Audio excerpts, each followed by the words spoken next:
Bonsoir à tous, ravi de vous retrouver dans le Grand News. Ce soir, à la une de l'actualité, Manuel Valls, le Premier ministre de la Ve République, a annoncé qu'il serait candidat à la présidentielle de 2017. Nous écoutons tout de suite son discours sur News TV. J'ai appris tellement de mes concitoyens. Alors oui, je suis candidat à la présidence de la République. J'ai cette force en moi, cette volonté de servir mon pays. C'est au-delà des mots, c'est une conviction totale. Je veux tout donner pour la France qui m'a tant donné. Ministre, Premier ministre, j'ai fait mon devoir, vous me connaissez, sans jamais me ménager, avec énergie, en parfaite loyauté, avec le souci constant d'être à la hauteur de la mission que m'a confiée le chef de l'État. Je m'engage parce que je ne veux pas que la France revive ce traumatisme, celui de 2002, d'une extrême droite au second tour de l'élection présidentielle. Elle est aujourd'hui aux portes du pouvoir. Son programme ruinerait les petites gens, les retraités, les ouvriers. Elle nous ferait sortir de l'Europe et de l'histoire. À nous tous, de la renvoyer dans les cordes. Je veux me battre dans cette campagne contre la droite, son candidat, son programme. Avec ces vieilles recettes des années 80, elle nous présente comme une avancée ce qui est un recul social généralisé. Je veux faire gagner tout ce qui nous rassemble. Et la primaire qui s'ouvre est un formidable moyen pour recréer l'unité. Ce n'est pas que l'affaire des partis, c'est votre responsabilité.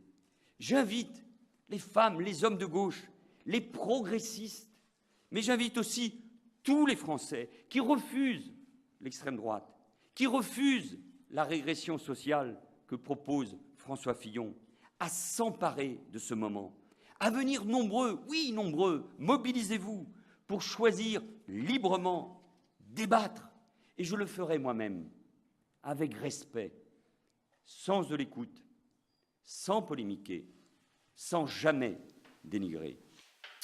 À la une de l'actualité ce soir, il y a aussi 5 questions concernant le sida, cette maladie sexuellement transmissible qui tue beaucoup de personnes chaque année, des milliers de personnes pour être plus précis.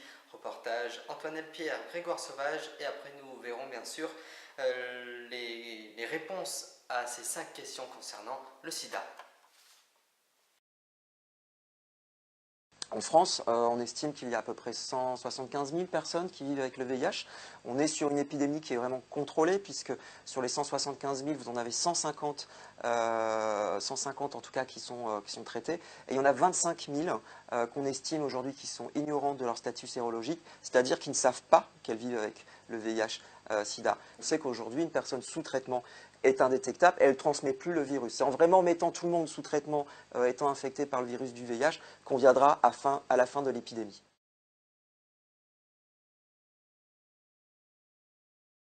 Il y a quelques années, on parlait de 30 000 personnes. Alors on est toujours sur des estimations, hein, c'est toujours difficile de savoir, face à quelque chose qu'on ne sait pas, le nombre de personnes exact. On a un établissement public qui s'appelle Santé publique France, qui s'appelait avant l'Institut de veille sanitaire, qui est en charge de recueillir toutes les données de nouvelles contaminations chaque année. C'est pour ça qu'en chaque fin d'année, on a les résultats des nouvelles contaminations. Cette année, on est à un petit peu plus de 6 000 contaminations, ce qui correspond grosso modo à la même chose que l'année dernière.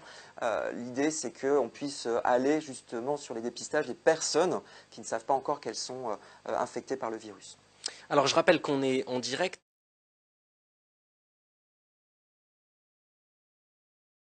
En France, il faut savoir que dans 43% des cas, les nouvelles infections concernent les personnes homosexuelles. Ce qu'on appelle, nous, les hommes qui ont des relations sexuelles avec d'autres hommes. Alors, vous verrez que 43%, vous dites, bah oui, mais le reste, ce sont des hétérosexuels. Eh ben non, ce sont des hétérosexuels, certes, mais qui vont avoir une logique de précarité ou être fragilisés par rapport à leur situation personnelle. Ça va être par exemple des personnes migrantes qui s'infectent en France, ça peut être des usagers de drogue, des travailleuses du sexe, entre autres exemples. Voilà. Pour revenir sur la population homosexuelle, c'est une population qui a 200 fois plus de risques d'être infectée par le VIH si vous le comparez par rapport à la population totale. Et puis finalement, vous dites, bon, 43% sur l'ensemble des personnes infectées, chez les homosexuels, ça reste énorme aussi, puisque les homosexuels ne représentent pas 50% de la population générale.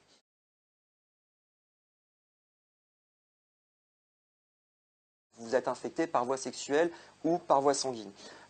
Aujourd'hui, on parle surtout de prévention en termes de relations sexuelles. Donc il y a un tas d'outils aujourd'hui qui sont à votre disposition, dont le plus connu est le préservatif.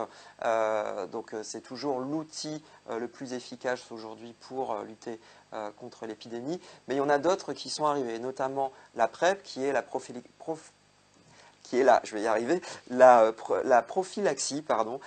pré-exposition. Donc c'est l'idée de prendre un traitement avant une relation sexuelle, puisque dans certaines catégories de population, pour des raisons diverses et variées, on n'est pas toujours en capacité de pouvoir négocier le port du préservatif.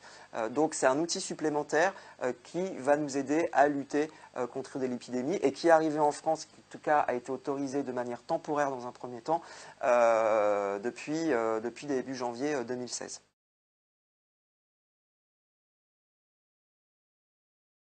Soit vous allez chez votre médecin traitant et vous lui demandez un test et vous allez dans un laboratoire d'analyse. Soit vous pouvez aller voir des associations, vous pouvez aller voir sur le site de AID par exemple, qui est aid.org, où vous retrouvez toute la carte sur toute la France, puisqu'on est réparti sur 70 sites en métropole et aussi en Caraïbes, c'est important de le préciser, où vous avez des activistes, des bénévoles, des militants chez nous qui vous font un test rapide qui dure 20 minutes, qui ont un petit entretien avec vous, qui sont là aussi pour répondre à vos questions, c'est important. Et sinon, vous avez l'autotest, mais par contre, qui a un certain prix, qui est encore à 28 €. On cherche aujourd'hui à faire baisser ce prix de l'autotest pour que vous puissiez aussi vous faire dépister chez vous tout seul si vous le souhaitez. Si toute personne infectée était sous traitement, en 2 générations, on en viendrait à bout du sida.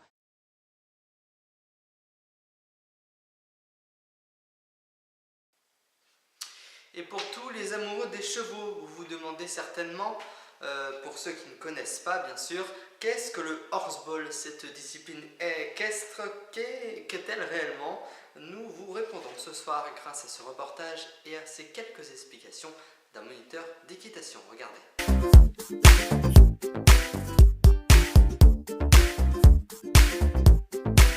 Aujourd'hui, on se retrouve sur le site de Chambly, au sein du club de Chambly, qui est un club tourné vers le développement de la discipline et la performance de horseball. Dans le cadre du Salon du Cheval est organisée la 3e et 4e journée nationale de première division féminine. Alors qu'est-ce que le horseball? Le horseball, c'est une discipline équestre collective qui se joue à 6 cavaliers par équipe. Ces cavaliers jouent sur une aire de jeu de 65 par 25 à 4 contre 4, donc avec 2 remplaçants chacun. Ils doivent marquer le plus de buts à l'adversaire. Pour cela, ils ont des contraintes. On doit faire 3 passes entre 3 cavaliers différents pour pouvoir marquer un but. Ensuite, nous n'avons pas le droit de garder la balle plus de 10 secondes dans les mains.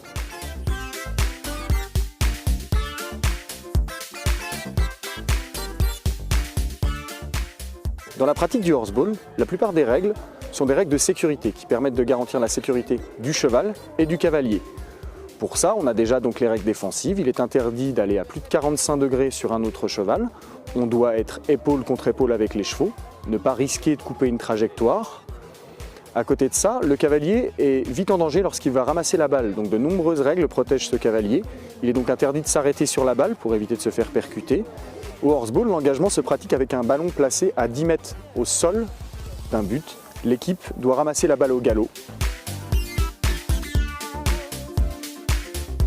Alors l'équipement du cheval de horseball est un tout petit peu particulier, même si on le retrouve dans d'autres disciplines. Donc la martingale fixe est obligatoire pour éviter les mouvements de tête un peu violents d'un cheval lors d'un jeu, de pouvoir éventuellement, lorsqu'on est joueur, de se protéger, parce qu'on peut prendre un coup de tête de cheval, ce qui est très dangereux.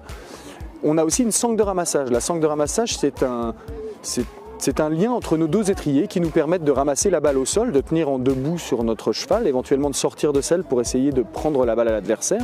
Les chevaux sont équipés tous de 4 cloches et de 4 protections, ce qui est obligatoire dans notre sport. Les éperons sont autorisés, mais avec une taille maximum de 3 cm, ce qui évite les excès.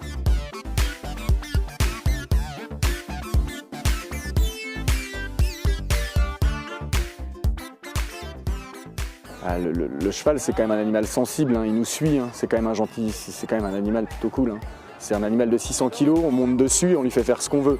Donc il y a quand même une relation privilégiée qui se crée avec le cavalier et à travers ce sport-là, on est vraiment dans la confiance mutuelle. C'est-à-dire que le cheval nous donne et on lui donne aussi, on est ensemble, on y va quoi. On est parti pour gagner avant tout quand on rentre sur un terrain.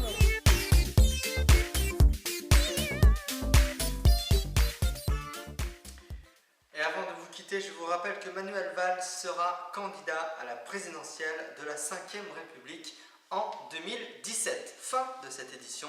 Merci à vous de l'avoir suivi. Vous retrouvez bien sûr la rediffusion du Grand News ce soir à 22h55. Dans un instant, la suite de vos programmes, sans oublier la météo de Jean-Pierre Buffet. Puis aussi, vous retrouvez le journal de l'économie présenté par Jean-Pierre Bugier. Moi, je vous retrouve bien sûr demain à 20h30 dans le Grand News. Je vous souhaite de passer une très belle soirée. À demain.